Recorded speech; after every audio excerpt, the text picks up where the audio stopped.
there guys, Gary here for GenVFX. This is me recording audio, post-recording video for the first time in a long time because basically my sound was not recording at all for some reason. In the settings in OBS it had disconnected. Anyway, today, let's talk about that. Today, what we're talking about is procedural shading, and what I want to do is show you a really good use of procedural shading where you don't have to worry about UVs at all. So here is a picture of a rock, and this rock was on a beach in Scotland, and I was there with my family, and I just saw that and just thought, you know what, I really like that rock. It's a beautiful rock.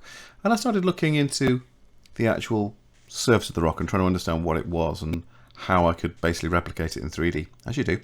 So when you look at it a little bit closer, you can see there's kind of like the grey of the rock, and then there's like a black lichen stuff that's kind of like sitting on top of the rock, and then there's a white other molded lichen again. And these are very thin layers. There's not a lot of difference in height wise. You can barely see anything. And then you can see at the bottom there's like a green brown sort of water damagey algae kind of thing as well.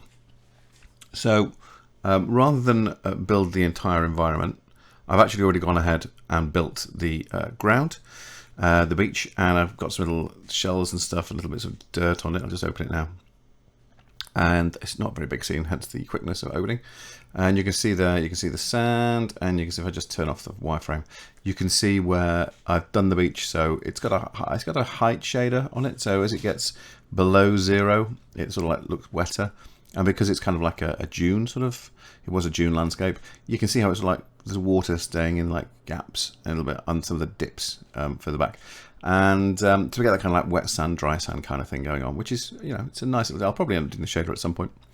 But there we have a rock. And as you can see, here's a little image in the bottom right hand corner. And that's going to show us where we can start building our textural bits. So, the grey bits and the greeny bits and the brown bits and the black bits and the white bits.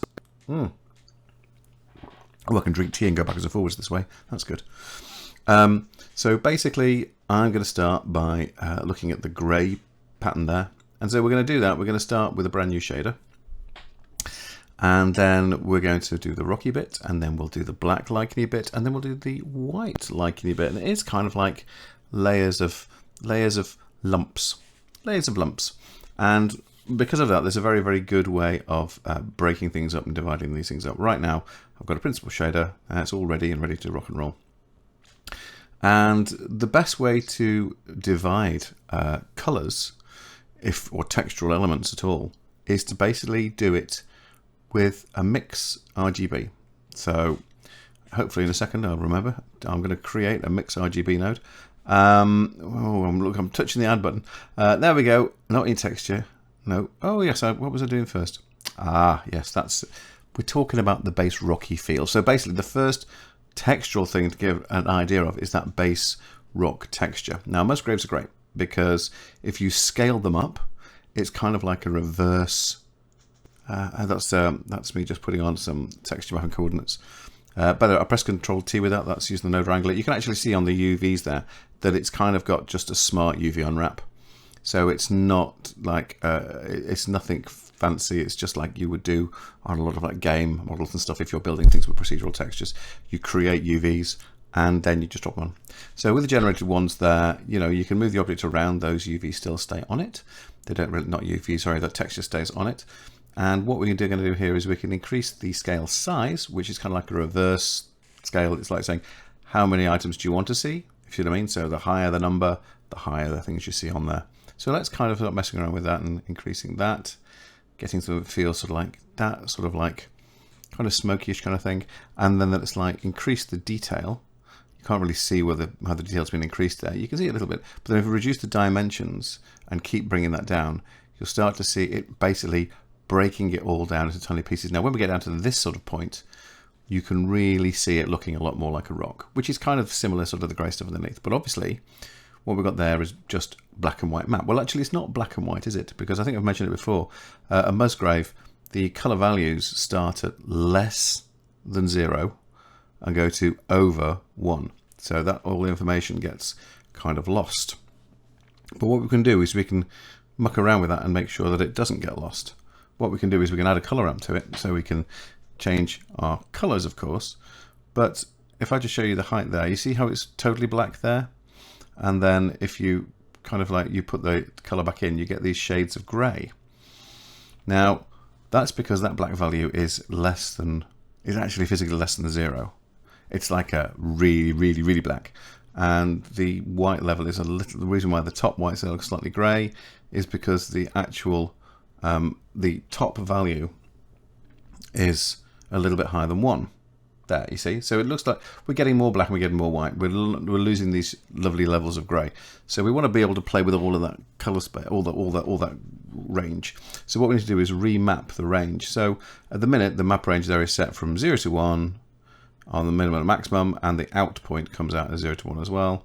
So if we look at that, so straightforward that if you just look compared to that, it's still getting the same thing because you're getting 0 mapped to 0 and 1 mapped to 1. So what we need to do is map less than 0. Keep going down, there we go. Less than 0 to black value. And then we start to get actually too black. That's a little bit grey, might be a tiny bit higher. There we go, that's probably better. And then we get the, turn the specular off so I can see it better. And then, excuse me, and then we can go to the max value and we can wind that up a little bit. And then we start to get more greys because we've still got a white, but we're getting the greys in between. So basically what we're doing is we're saying the range of the full distance between what is basically like minus, I've got -3 there, I think that's a bit too much, minus value to plus value needs to be mapped to 0 and 1 so we can get to use it all within the range of the color ramp. So you can see now all the little dark bits are a little black, but if I bring that up, you'll be able to see what happens when I bring that up. Nothing, because it's not connected to anything. Yes, that's right. But what you're getting is it looks more like you're getting all that black and then you're getting more whites. Whereas if we then take this range, which there you go, you see I'm adjusting it back, you see. So we're getting black, but we're getting lots more grey as well as the top white. When we put that in, what we end up with is a much more, you can see the difference between them, between that and the original one, basically is now kind of correct. So what I can do is I can take that black, hopefully in a second or two, and I'm going to change that to a pale dark grey. A pale dark grey? A dark grey. Don't worry about any saturation or any colour unless you really want to put a bit in. And I'm going to bring that one down to a closer shade of grey. So even though, if I push it down a little bit further that way, we get more of the whiter bits. And if I push that all the way up to there, and then I'll make that white, pretty much. Take it up, bit more. What we have there basically is a nice graded grey that runs through the stone. I can bring those two values a little bit closer together, maybe keep it so there's more darker shades running up to the middle, and then a tiny bit of the top whites. So you can see if I pull that down, I think maybe my max value is a bit high again, so make that point. There you go. So when you can actually see there, these values are popping in a bit. So we're getting some lighter shades just at the very, very top there, which is useful. Ooh, lovely. Well, I've been able to drink tea while I'm doing this. So as you can see there, that looks a lot more like a rock, and that's good. So we've actually got a base there for all of that from the ramp backwards. All of that essentially is one thing for making a nice rock texture. So what I'm going to do is I'm going to basically make a frame, take all of that, drop it into the frame, and there I've got something which I can just drag around and it'll move everything all in one go. And that I'm going to rename that. I'm going to change it to colour, so it's going to be like I think let's go for something a little bit browny, so it kind of base rocky kind of look, like roughly, rough sandstone kind of feel. Oh no, that's better. I like that colour. That's better. And I'm going to label this up and call it rock, which is a good name. I think so. And then what we're going to do is we're just going to make a duplicate of that. Press Shift D and bring this down. And then a duplicate of that one and bring that down and drop it underneath.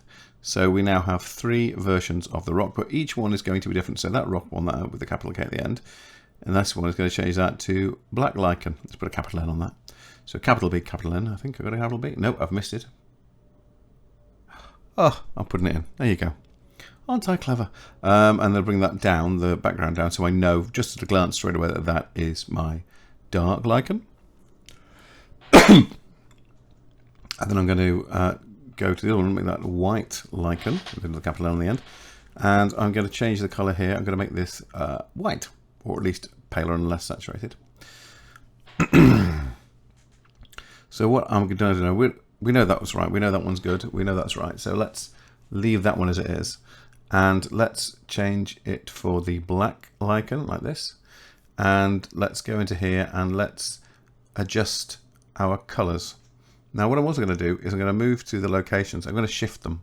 And the reason for that is because I want the textural type of information there to be different to the grey one. So I'm going to change the colors around this. So let's make that the black pretty much. Let's pick it. And let's take that darker, definitely loads darker. Let's take the other one and then do the same again, pick that and pick another darker tone. So that's kind of, it's part way there. But I think part of the issue is our color range is a little bit too high. So we can adjust that actually, bring that black up. So it's getting darker. But we've got quite a bitty nature as well to the map.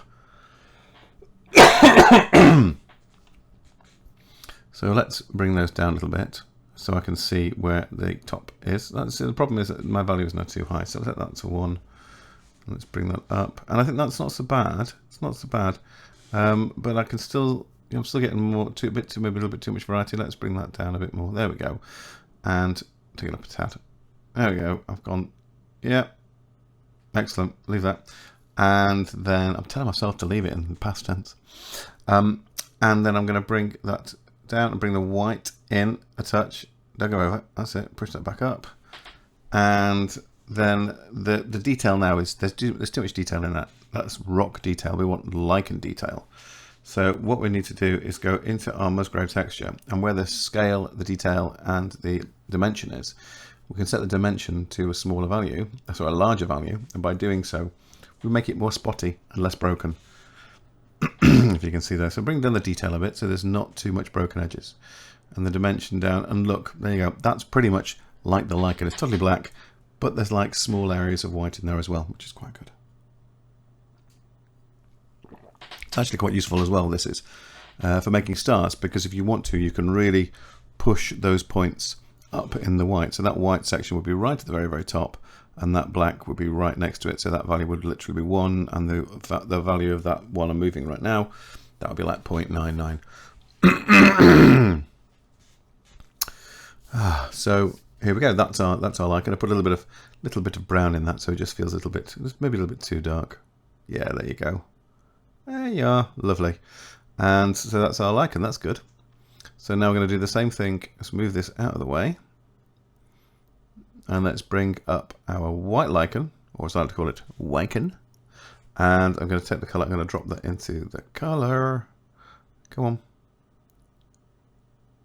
There we go. And we're going to muck around with this. Now this one, obviously we want to make it white, and also we want to make sure the texture vertices are also off. So we're going to pretty much go through the same sort of process again. So let's, first of all, let's take that and make it pale. There you go. And let's take that one and let's make that pale. Let's bring it down a bit. Always keep an eye on your reference. It's always important to keep an eye on your reference. And that's maybe a little bit dark, but I also want to be sure that I've got a little bit more dimension, a little less detail, not that little. So it's just got a kind of still got the kind of smoky edge, smoky feel. Nice, there you go. Let's keep the scale as it is, I think. And let's adjust that clamp max again. No, that's a little bit too much. That's all right. And then we're going to go into our color. And when I look at the lichen, the one thing I can see is where it is white. There's a little bit of a hint on the edges that it's paler. Can you see? It's just, there you go, a little bit paler. So what we're going to do is I'm going to kind of force fake that. I could do it another way, which would probably be more reliable and would be more towards the edges of the maps and things. But I kind of like just, basically I'm forcing in a lighter color around some of the darker patches. So it just elevates it a little bit, makes it feel like those edges are being lifted slightly, and make that a little bit wider. There we go. That all feels a bit better. And then I'll just do a little bit of shifting of the textures again, just so they don't line up with the ones in the rock and in the black lichen. And that's now what we want to do. We want to basically, here are 3 textures, that's all sorted. I think the best thing to do right now is to probably disconnect this. Maybe I might just want to do a little bit more of an alteration slightly. Maybe put a little bit of color in there. Yeah, just a teeny tiny bit. And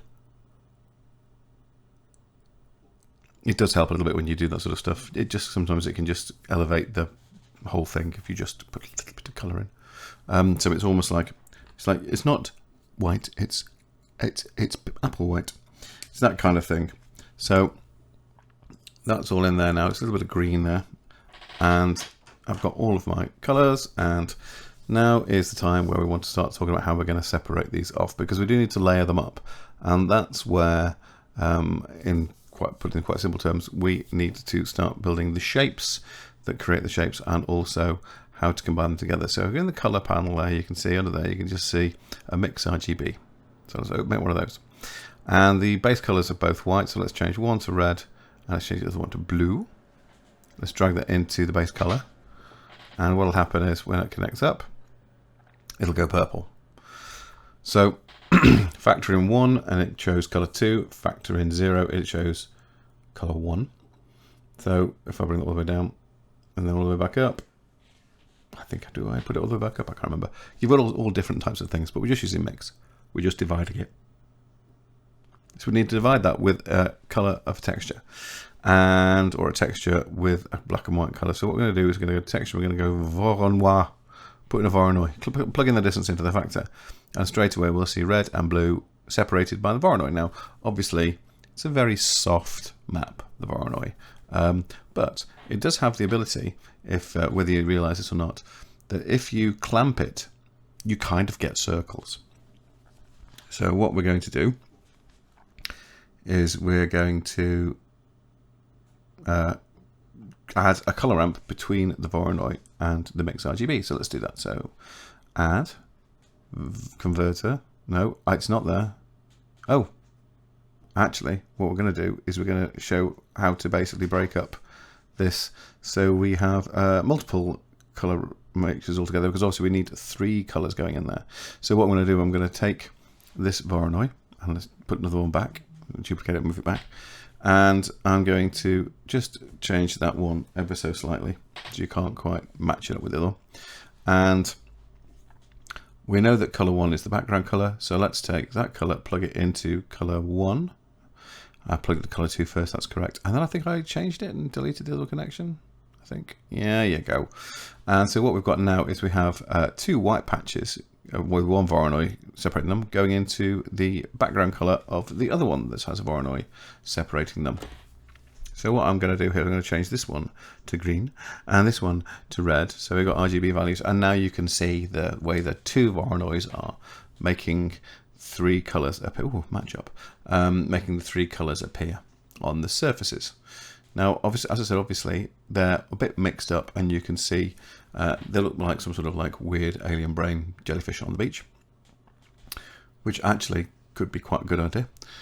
I've got to write that down now and try and remember it. But what we're going to do is try to basically generate these circles, so we see a much more actual color delineation. So hopefully I'll go down here now to converter, get a color ramp, and drop it onto that Voronoi. There you go. So we've got a black to white, which basically is the same as what is currently coming out of it. If I change that to basically a constant, I can drag this, and you'll see it's. Let's reverse this. There we go. You can see that what's happening is the colors are making circles as they're clamped, because there's no soft edge. It's just a constant. You're seeing perfect circles. And of course they're combining together, and they're all different sizes, because that's what perfect circles do.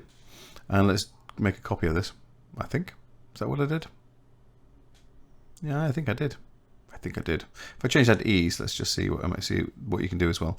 I can bring those close together, and then we get a very gentle soft edge just on all our little circles, which actually is quite nice. And that's the sort of thing that we want to kind of keep. So it does have a little subtleness to the edges, rather than it being like far too hard. So I'll duplicate that. I'm going to drop that there, and now you'll see the green, the red circles, because the map is separating out the green and the red that way, and the blue. So what we can do now is we can basically drop all of these into these, but I don't think we need to do that immediately. What we need to do right now, first and foremost, is we need to spend a little bit more time doing stuff with our Voronoi textures, because they're just circles. They're just circles. So what we need to do is we need to add a little bit more information to the back of these. So what I'm going to do is I'm going to move that Voronoi back. That's what I think I do. Here you go. Right, let's move that down there, and let's move that back. And in a second, I'm going to basically press Control T, and we get our mapping nodes, which is what we need to actually have in order for this to actually be on the surface. Remember, this is all generated stuff, so if I move the object, it'll stay with the object, because that's wonderful. But what I can do here with my mapping is I can obviously shift things around. That's the point of it. But what I want to do is I don't want to muck around with anything there. Let's move all of that out of the way. This is where I make a complete hash of trying to pick it all up and move the wrong things. There you go. What we want to do is we want to take the textual information from the generated, and we want to manipulate the values slightly so they match up with what we've got on the rock. So that kind of, I'm just moving away from it, but that literally, that's kind of like broken edge. We've got a mass of balls, and they could probably do with a bit of a shift. That's better. So there's a little bit of deformation to them, and then another layer of deformation on top of that, which will give us the more crinkly edges. It's kind of, I do it a lot in After Effects where you combine turbulent displaces. So you've got a shape, and you want to do a general displace, a light displace. So you do a smaller level displace, and then you do a tighter one afterwards. So you get a small displace, but then you tighten the edges on that to make it more broken. So what I'm creating there is a vector math. I drop it on there. It's no values in the bottom one, so it's making no difference. If I was to increase a value in there, because it's going there, you'll see if I move that, it's an additional value being added onto the X or the Y or the Z. There you go. Much nicer when you hold Shift and you drag through them. So that's all good and well and fine and dandy. But what we need to do is to get that sort of like slightly wobbly effect, we need to add a texture to this. Now what we need to do is take this Musgrave that we're going to create, because they are delightful, and if I plug that into the vector, it will kind of make it all wibbly, and that's all fine. But if you stick that directly into that vector, you'll get whatever the height is there, 0 to 1 from that Musgrave or whatever it is, because we know the range isn't quite 0 to 1. That will go into that vector and displace it. So what we need to put in is another vector math in between that we use to multiply the values. So change the add to multiply, and then we'll take the height and we'll plug that into the top vector, and then we'll plug that into the other vector. Now you'll notice that even though they've put in it to a shader calculation, nothing changed, and that's because the multiply values are all set to 0. So if I increase those values, let's just do this. There, you see, you can start to see that we're getting deforming edges on our circles, because what we're basically doing is we are distorting the UV textures. That's the point of it. So if I put a little bit of detail into them, that's good. But obviously I could probably do with a bit more detail. So if I increase the scale until we get something that feels a little bit more rope, and it does have that same sort of like, you know, layering, kind of like lumpy, growthy kind of feel to it. And if I increase the detail, I'm going to reduce the dimension a little bit. There you go. So that's fine. We're getting a reasonably good edge. I mean, that's probably a lot better than I probably thought it was going to be. But what we want to do is we want to basically duplicate those three things. We want another add, another multiply, and another Musgrave, so that we can add more detailed information on top. Let's just reduce the scale to reduce some of the detail with the ones we've got. And then very slowly but surely, we'll select each of those three, and we will put them behind where these ones currently are, which basically adds a little bit more information to them. So there that goes, and let's pop that there, and it's not connecting. So let's connect that up to that vector there, and then get the generated and pop that into there. And it's done a little bit of stuff. You can see it's done some stuff, but that's not what we want to do. We want to increase that scale to make it higher. We want to reduce those to little values. We want to take the detail. We want to take the detail and we want to make that higher. See, we're following the same chain, basically, same information, but just slightly different. So when we increase the detail and we reduce the dimension, and then slowly but surely, and then we put a little bit of a value in. So you put in 1, it totally screws it all over the place. I actually really quite like that. Put in 0.01 and you can see there's broken edges. 0.1 you can definitely see broken, very broken. But this kind of 0.02 breaks up just the edges a little bit around the central bit as well. But you can see it's got that sort of, it's almost got a landmassy kind of feel. That explains a lot actually, because I do something very, very similar in the planet shader, the very first tutorial I put up here actually. So let's increase those values just by a small amount. And then you go, we're getting like a really, really nice sort of like patterny broken edge. I can dictate and reduce the detail, increase the detail, but you know, the higher the detail, the more the detail. I mean, you know, the actual answer's in the question. How do you improve? How do you make more detail? By making more detail. So I've got all these, and I'm going to make these into a group, because what I want to do is to be able to come into this and use this same thing again over and over again. I know I could just basically plug out of it, but I also want to minimize the architecture inside of the material in the shader window. So what I need to do is select all of these and go Control G, or I can go into the whole thing and I can just go right click and create group. Okay, so we'll group, make a group from the add menu, and that now has gone into it. It's slightly different grade background. That's now in the group. You can really tell because over on the right hand side there's an up arrow, and also it says at the top of it, it says rock, material, no group, because it doesn't know to name it anything else other than no group, because that's what it is. So we come back out by pressing the up arrow. We're back in the main material window, and now everything that you just saw is inside that little green box. It's lovely. You can't make them any higher, but you can make them wider if you change the name and make that a long name. What you can see now, you see, is I can take that and I can drop that out into there and make them connect up as well. But if I do that, what you'll find is that basically we shall probably lose the red. Yeah, there you go. Because exactly the same information that's separating the blue out is also separating out the red. That's hiding behind the green. Hiding behind the blue, sorry, while it's being separated from the green. So what we can do is we can set that to rock fracture, and then it's got the name, as you said, is now too long, rock fracture mask. So I'm going to grab the edge and pull that out. There we go, and there that is. That's really nice.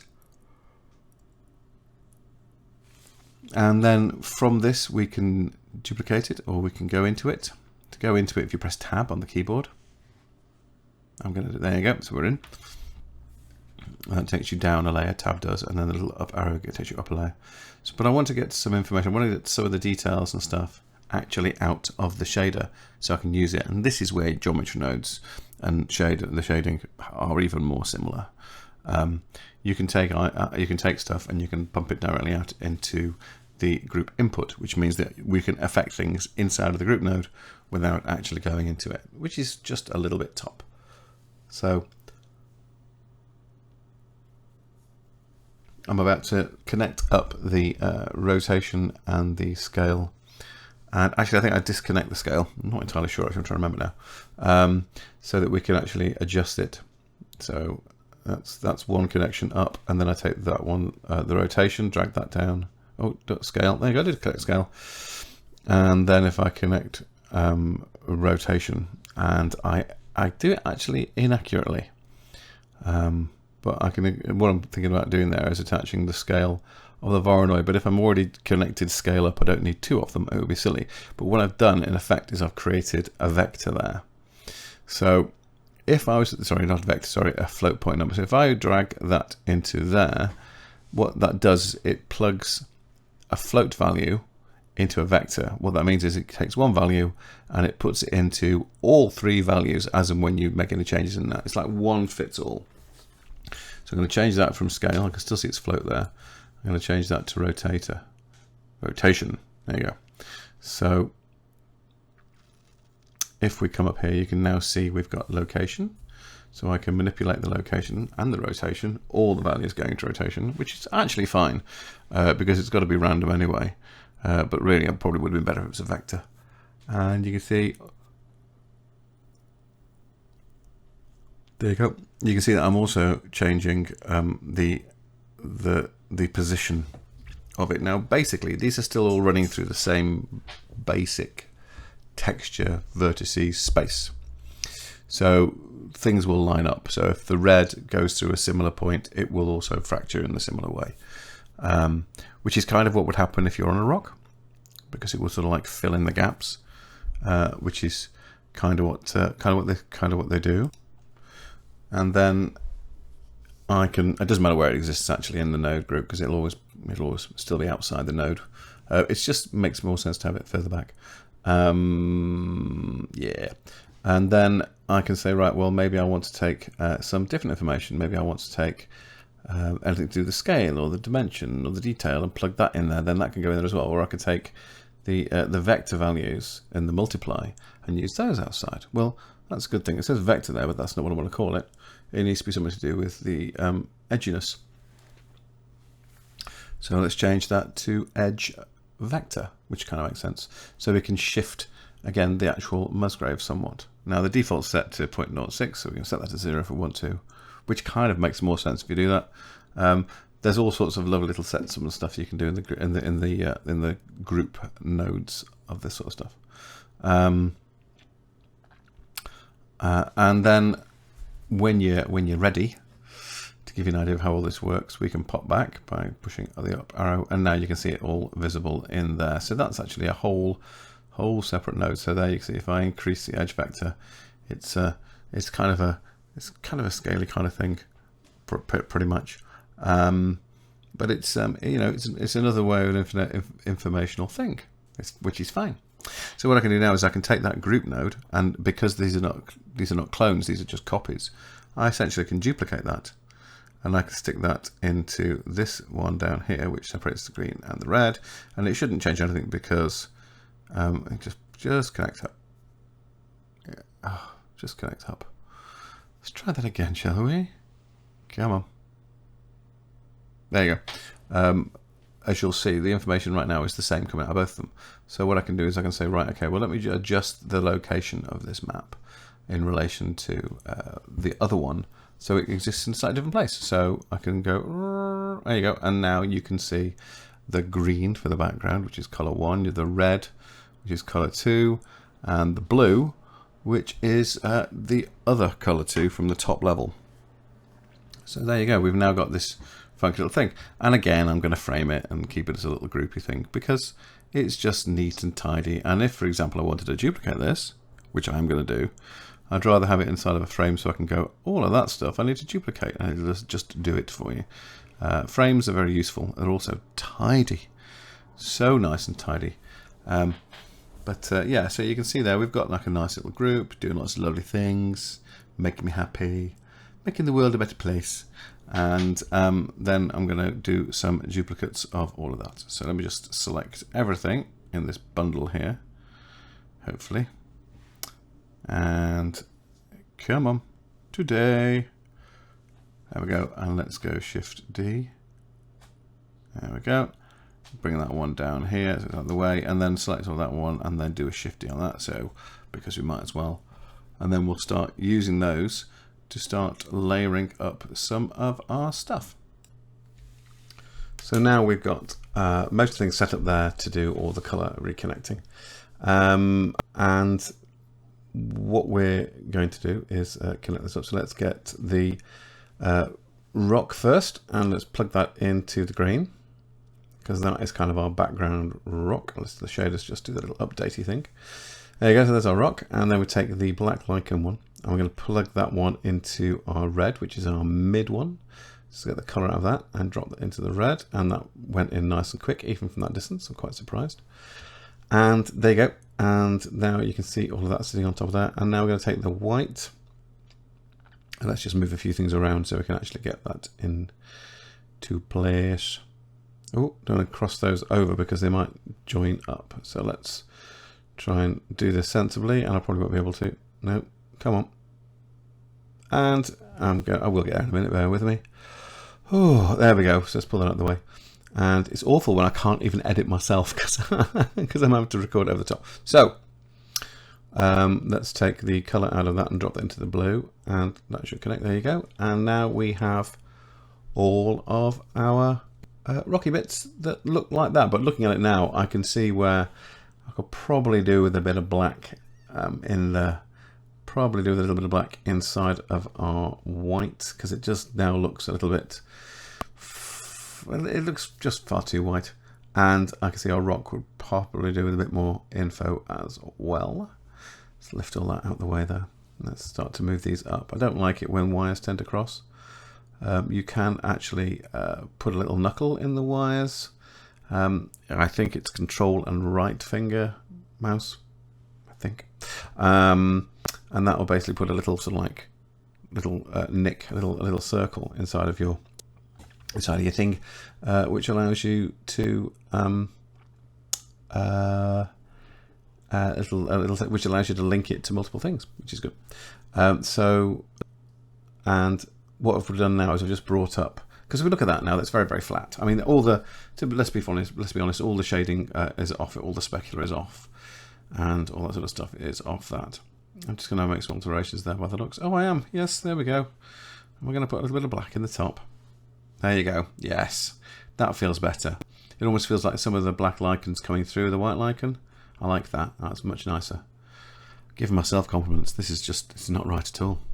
Just do this for a second. So there you go. So yeah, and I'm doing the same, I think, with the black, adding a bit more lightness into some of the top bits of that. So that's broken up those colors a bit more, and everything now seems to fit and sit together a bit better. Actually, I prefer that.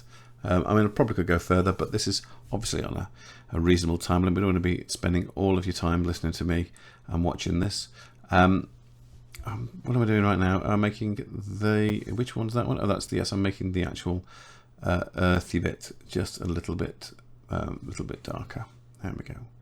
That's better. So the rock is darker now as well. Everything, it's so much easier to compare it all to the image when you've actually got it all together as well. Just makes it easier to kind of see it all when it's all in situ and combined and together like. So we've got all of those situated now. Let's take this, and we need to, you can see it's as flat as anything. There's no lighting on it. It does need some. It's nice. We need something like the reflections that we're getting on the wet sand. So what we'll have to do is we'll have to make this section that we've duplicated, give it some values between 0 and 1 in our color. So we can say, right, maybe the rock is a little bit reflective, and the black is not so reflective, and the white again is maybe even less reflective, or exactly the same level of reflectivity as you have on the black, just so we can actually get to see some kind of effects. So what we're going to do is, obviously we have exactly the same setup as we did, using exactly the same cloned shaders. So all we've got to do in here is go into these and just basically take out all of the saturation. So we just got luminance, and that's not a bad thing, because you can actually see where heightened stuff is by that way. So you can see how dark the black one is, totally black, so that's going to be really, really shiny. And we make this one nice and white, so let's no, the value needs to go up, not the saturation. There we go, up, up, up, up. Let's turn down the saturation. There we are. And so now I've got red values and black values that go, and there we're going to connect those to the roughness, which is what basically gives us our reflectivity. So roughness of 0 means it's not rough, which means it's fully shiny. So if that's the way of thinking about it. So in that goes. And if we have a little look, you'll see when the shader finishes updating that we'll start to be able to see details and stuff actually on the surface. So if I move this around a bit, you still can't see anything, because at the moment the specular is set to 0. So let's increase the specular. There we go. And now you can see where it almost looks like a layer of glass is on top of our base rock. Part of the reason for that as well is because we haven't a bump yet. When we put some bump in, that will start to be more visible. So the white there has literally no reflection because it's white, and then the black has now no reflection because it's black, because it's also white in the roughness. And then where the rock is, you can see this sort of like jelliness over the top of the whole thing, like it's been vacuum sealed in a plastic bag. So that's wrong, but at least it gets us somewhere. So let's lift the metallic up a little bit, just a little. So it's kind of, I mean, in theory, you don't have to do that at all, but it does add a little bit of something sometimes into the edge of our modeling. So let's lift up that now until we get much more of a softer reflection. So see that there, so it is rougher. That's better as well, a little bit on the black, and I'm just going to put that to a little bit down a little bit as well, so there's a little bit of lighting on that. You can see if I have it on black, you can see there's really sort of like shiny edge just there in the whites, but that's okay. There's just a little bit of information, which does mean that when I actually add a bump to it, we'll get a little bit more. That's better. Yes, that feels more appropriate. That feels better. So there's all that. That's all looking nice. So we'll leave that for now. We can always edit these things as we're going along, don't forget, so to adjust it to make it feel better. Let's move that back a bit. There we go. And let's take those and move those across. And I'm going to add in another texture. I'm going to add a Musgrave, and this is going to be our bump map. Now, I'm using the Musgrave first of all because all of the other shadings move with the Musgrave. And to get a bump in which basically covers everything, I might as well use one. So that's that. We've created a bump vector.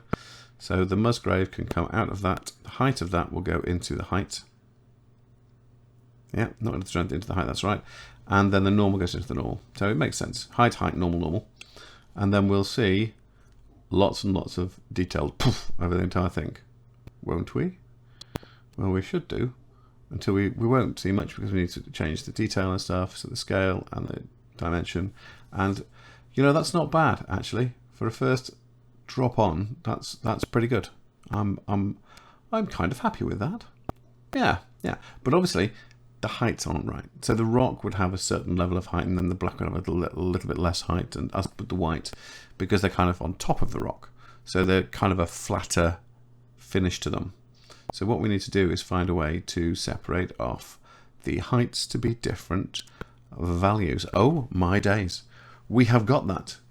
We have got that down the bottom. We've made a duplicate already of what we've been using for the roughness and what we're using for the colour. And all of that, basically we can use the values from that, the black and white values from that. Not the roughness there, but the duplicate one down the bottom. There you go. There he is. Let's grab his frame and lift him up. Oh, we'll just bring these down. No, we're going to make them a bit further across. Take that and lift that up. And we can now start to change the values here because we want height, which is 0 to 1. So that's basically black to white. So we can go in and we can change those. And we're going to connect the output of those into the strength. So we can use them as RGB values, but it's actually just better if they're black and white because it's simple. You can kind of judge it better. So let's turn off the saturation. And that's not quite white enough for me. There you go. And then let's pick that background one. So that's the rock. Well, that one we do definitely want to be one. For some reason I made it black. And then that one we want to be black as well. No, we don't. Right. So the idea is here that we've got detail on the white and the white height and detail on the other, and less detail on the others as we're going further down towards the rock. So we're taking the color there and we're putting it into an RGB to BW, so that basically taking the nodes correctly. So we're not using color value, we're just using values of 0 to 1, which is correct. That's how you really should do it. And there you can see what we've done. Now you can see that we've got the white is really bumpy, and there's no bump on that at all, which doesn't look quite right. There is bump on that, and there's loads of bump on the whitey bit, which is nice. It all seems to be working quite well. But I do need a bit more. I do need a bit of height on the rock and a little less height on that. So let's bring the height down on the white. And that's all the way to the bottom. Probably think that's probably not quite right. Maybe it needs some. Let's lift up a little on the rock till we start to get some detail into the rock, but not too much. Is that about right? A little bit more maybe? No? And let's bring that up as well, so the black moldy has more of a height, and then let's do that again. Let's take that up so the white moldy has a height. There you go. So they've all got some height across it, and now you know pretty much that's pretty good.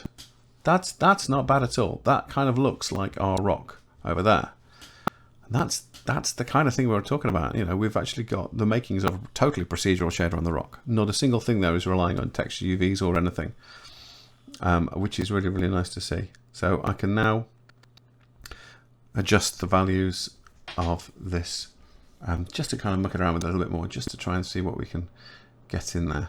Is that our base colors? Is that our, which one's that one? I think that's our roughness. But now, of course, you see we've got this little greeny, browny area down here. And what we need to be able to see, if I can just lift this up, there you go. We want to have this kind of underneath the object, or at least at a height where the water would come up and it would leave an algae mark. So if the water's splashing up, it's going to splash up on that surface. So it would be nice if we could actually have that sort of like separation, so in an area which is below a certain height, and also potentially maybe uses the normals a bit of the object as well. So what I'm going to do is I'm going to, well, I don't want to completely separate this and have to go all the way back over there because it's like such a stupidly long line.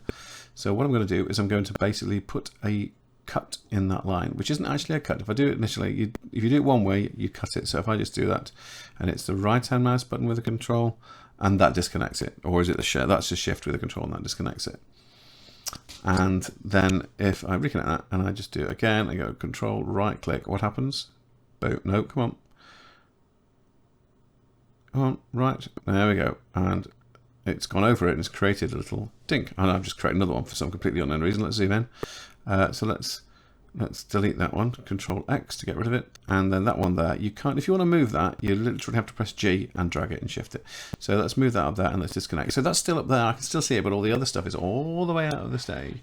But that's still a connecting line to it. So it works, it's just a no graph piece, so it works like you'd expect. I can't change the color of it, so I'm not going to bother try. And I've got this, I can actually label that if I wanted to, but let's not worry about that far too much. What I'm going to do is I'm going to add in a MixRGB again, and let's make it two colors, red and blue again. And I'm going to drop that into the base color. And then what I want to do is I need to add a brand new node to the graph. We've already got one in here, but you can see how that's purple, which is nice. I'm just going to not worry about that and just move that a bit more. Thank you very much. But you can really see how, can't you, how the bump is working on there and the specular. It's actually really quite nice without the colour involving in it. But isn't that weird? He looks nice. So what we're going to do is going to go to the input and we're going to go not to Fresnel. That's completely the wrong one. We're going to go to geometry.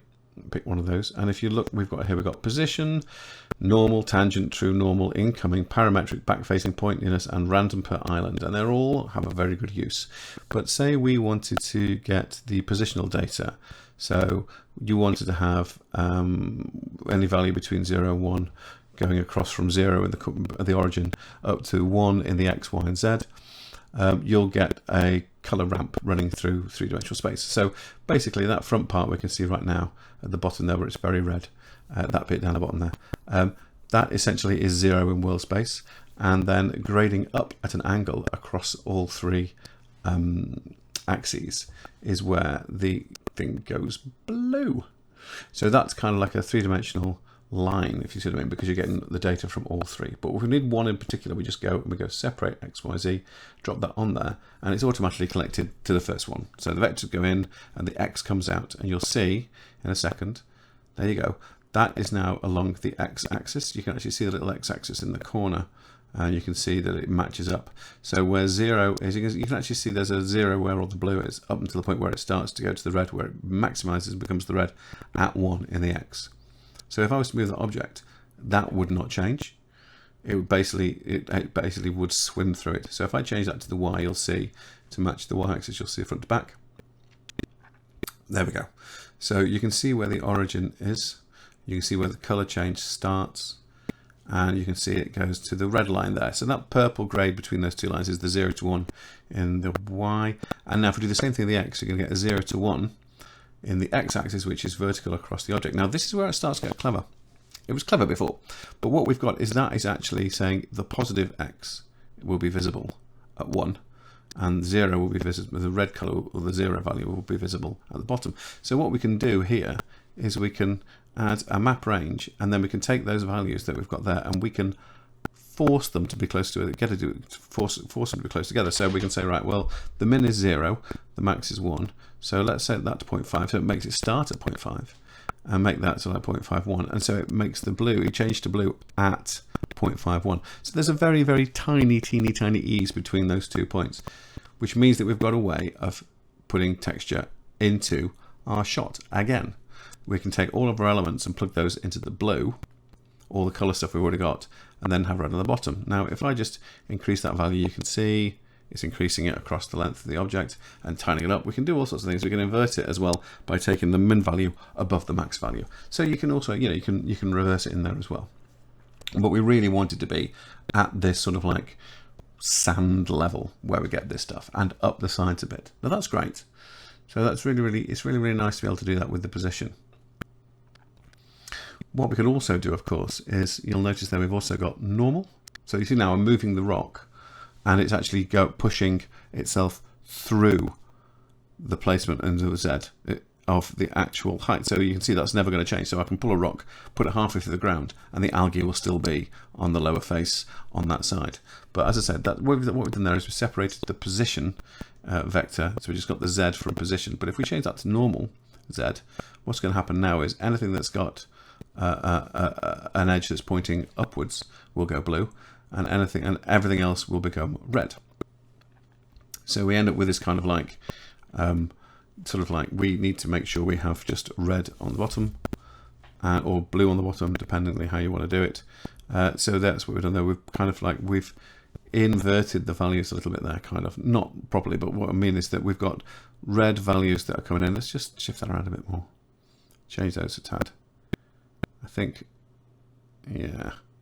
So what's the great thing about this is that I actually want both of those values. I want to be able to make sure I get a bit lumpy bit, but I also want it to be actually at the top. So if I take my position, I can drag out the position, just drag the position and drop it into space. Just pull those down, that's out of the way, because it's nice this.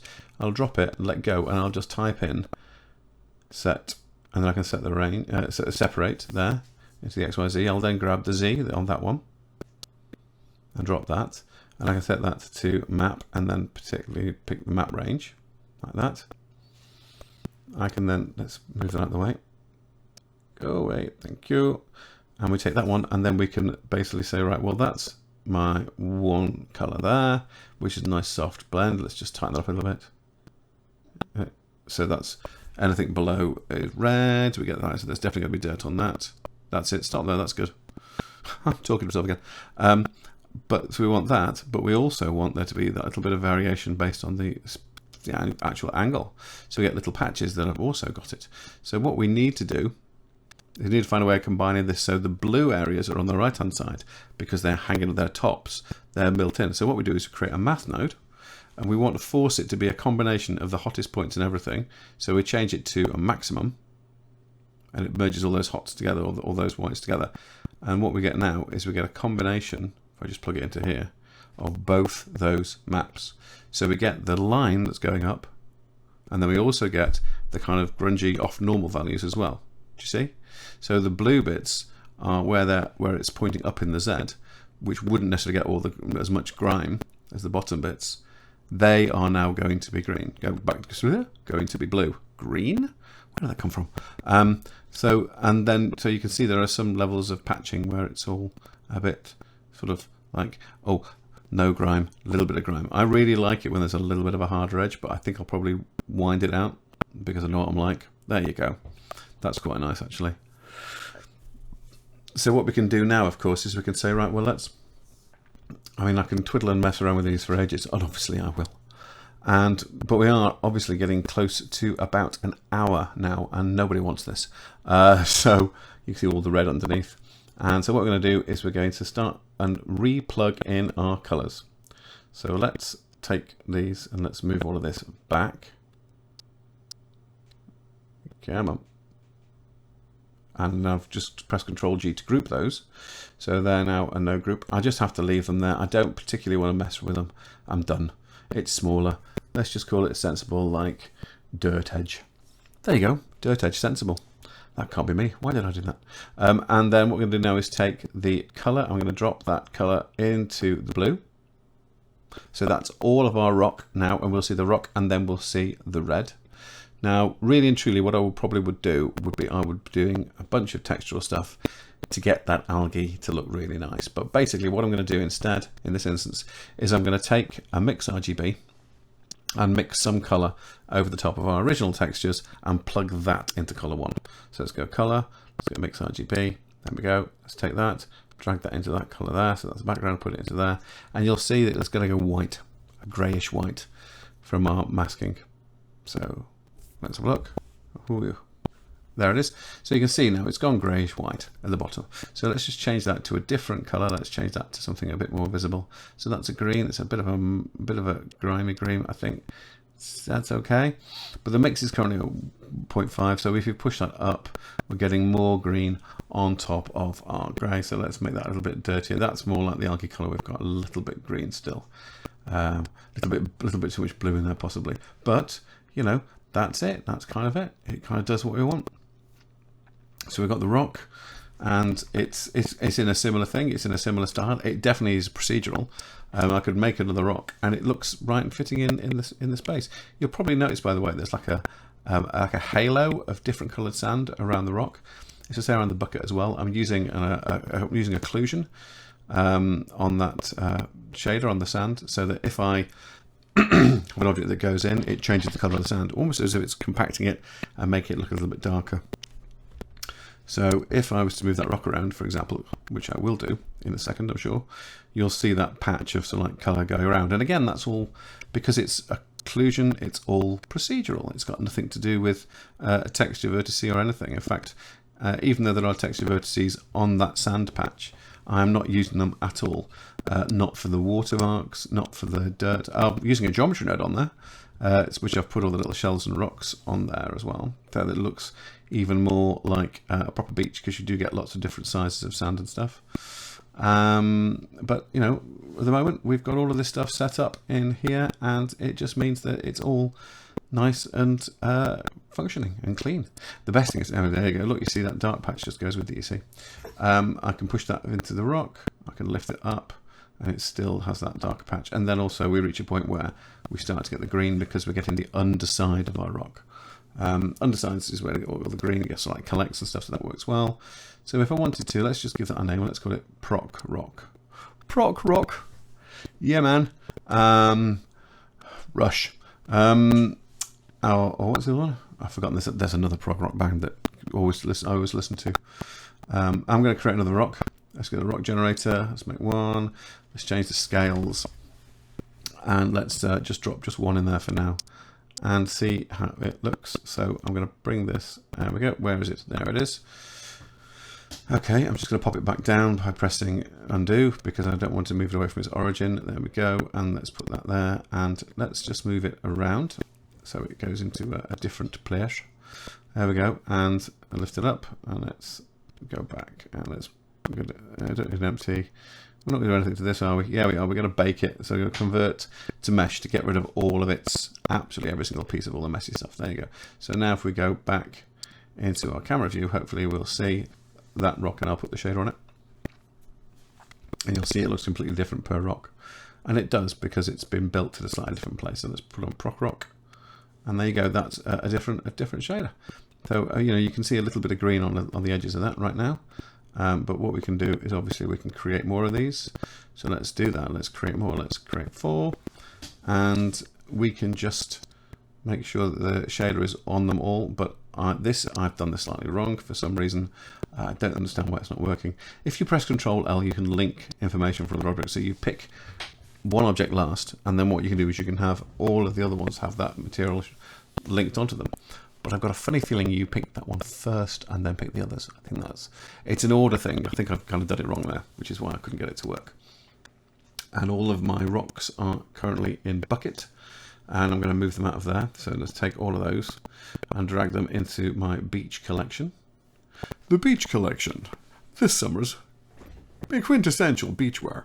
And move them about. So like linking materials again, I'm not quite doing it right, but it is a matter of you select your objects, and then you sort of, you can always just go down here and just apply it that way as well.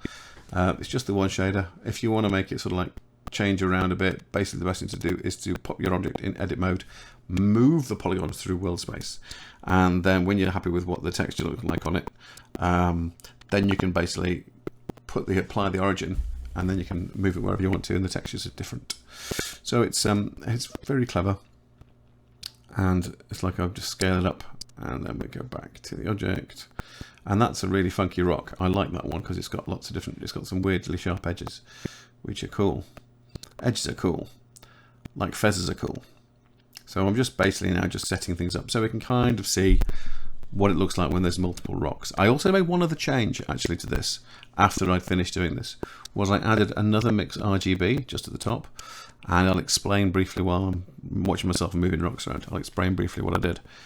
I got a connection random per island out of the current geometry node, that's the geometry info node, which is one of the input nodes, and I dragged it into the factor of a MixRGB.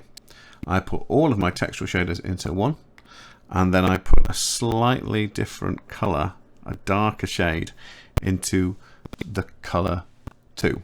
So it just, and then I had it on multiply. So what it did was it multiplied all the rock stuff by a shifting color, basically. So every time you put the shader on another object, it has a slightly different random value going into the factor. So it just added a slight different color nature to all of the objects, which is actually quite a useful thing to do. I'm quite pleased I did that. I think we're running out of time now. We're coming towards the end of this. I'm still moving rocks around. I just wanted to mention a few things while I am apparently moving rocks around, if that's okay. I recently bought myself a brand new mouse and a brand new keyboard. My mouse is by SteelSeries, it's a Series 3, Rival 3, sorry, and my keyboard is a Cherry KC 6000 Slim, which is absolutely wonderful. I bought the keyboard because I wanted something a bit quieter, and my oh my, it is really quiet. You can hardly hear it. I don't like big clicky keyboards. I like ones that generate as little noise as possible, and the SteelSeries Rival 3 mouse, which is a gaming mouse, is lovely. It's got the proper pluggy-in USB sort of like this with a cable of a mouse. I don't like USB Bluetooth mice. I like a solid cable, so that always makes me happy. And I'm not much of a gamer, a little bit of a gamer, and it has quite a good gaming functionality. And for someone who's left-handed, you can understand why a gaming mouse is terrible, because they're never built for us.